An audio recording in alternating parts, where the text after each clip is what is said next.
최근 맨홀 뚜껑 열림에 의한 사건 사고가 사회 문제로 대두되고 있죠. 특히 여름을 앞두며 집중호우로 인한 맨홀 추락 사고가 주의되는데요. 그런데 한 네티즌이 길을 걷다 맨홀에 빠졌다는 제보가 또다시 전해졌습니다. 지난 25일 한 온라인 커뮤니티에 올라온 글입니다. 당시 글쓴이 A씨는 헬스장에 갔다 집으로 돌아오는 길이었다는데요. 그런데 맨홀 뚜껑을 밟고 지나가려다 쑥 빠져버렸다고 합니다. 다행히 왼쪽 다리만 뚜껑을 밟아 몸이 완전히 빠지지는 않았지만 당시 다리가 빠지면서 맨홀벽에 긁혀 피가 철철 났다고 하는데요. 겨우 몸을 빼내 확인해보니 맨홀 뚜껑이 헐겁게 닫혀있는 상황이라 A씨가 밟으며 뚜껑이 들려 빠진 것 같았다고 합니다.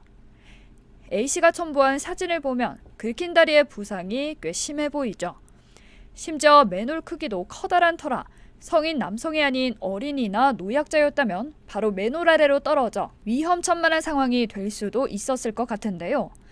병원에 간 A씨는 의사에게 맨홀이 더러워서 소독을 제대로 하지 않으면 큰일 난다는 이야기를 들었지만 다행히 맨홀에 빠진 후 처치를 잘하고 파상풍 주사도 미리 맞은 덕분에 괜찮아진 상태라고 합니다. A씨는 지자체에 맨홀 뚜껑이 제대로 안 닫혀 있다고 신고했다라며 지자체 측은 관리 주체가 누군지와 상관없이 맨홀을 검사하겠다고 답변이 왔다는데요. 한편 지난 16일에도 광주의 한 교차로에서 맨홀 뚜껑이 열려 현장을 지나가던 차량의 타이어가 터지는 사고가 발생했었죠. 각 지자체들은 이러한 맨홀 뚜껑 사고를 막기 위해 뚜껑을 교체하거나 바로 아래 그물을 설치하는 등 사고 예방에 힘쓰고 있습니다. 도로에서 주행하던 한 차량이 맨홀에 바퀴가 빠지는 충격적인 사고가 발생했습니다.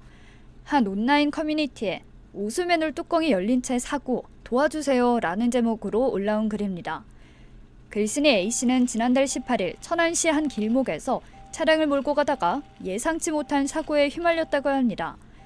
당시 블랙박스 영상을 보면 비 오는 날 골목을 서행 중인 A씨. 그러나 차량이 느닷없이 덜컹거립니다. 차량 충격음이 들리며 차량이 기우뚱하는데요.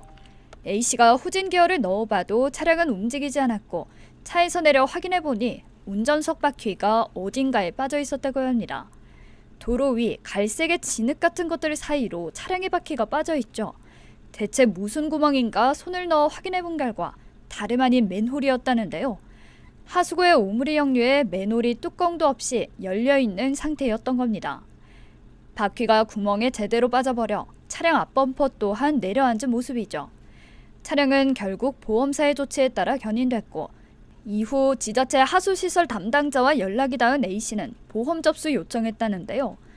그러나 해당 지자체는 영조물 배상 책임보험을 통해 손해액을 산정하겠다더니 과실 비율을 적용해 50% 정도의 보상을 해주겠다고 통보했다고 합니다.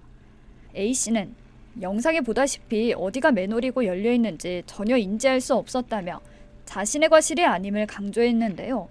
그러면서 맨홀에 사람이라도 빠졌으면 어쩔 뻔했냐며 민원을 제기하겠다고 밝혔습니다. 한편 맨홀 사고의 경우 영조물 사고에 해당합니다.